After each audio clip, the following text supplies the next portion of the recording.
My question is, if a person feels lonely, as we saw from the polls, people feel lonely from time to time. Okay. So is there something an individual can do or something we can suggest to our coachees on a daily basis to help them not fall into a loneliness trap?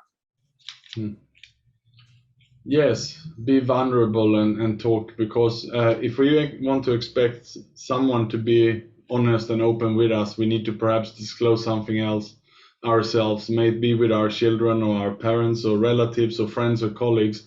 And if you go in and you be vulnerable with a colleague of yours and you say that you're going through a difficult time now and you explain something, they will most often listen with empathy.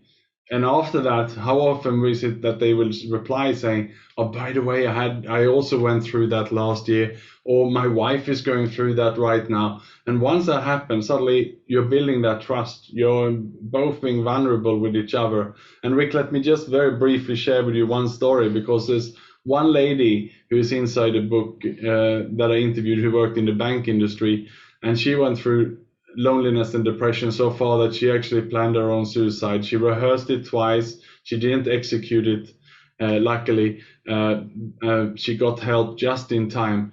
But when she decided to disclose this story in the book, and she later on shared, she gave a copy of the book to all her colleagues in her department, about 15 colleagues. And she said, "By the way, that story in this book is me." And they were all shocked. And actually, everyone then came to her and they dared to share their story, what they were going through. Even her boss came and shared that he was going through a challenging time. And this department is one department that's gone through a COVID stronger than any other department I know, just because they were so vulnerable by this very senior executive sharing with her team that she gone through a pattern where she was suicidal herself. So that is one tip then, to really, really dare to be vulnerable.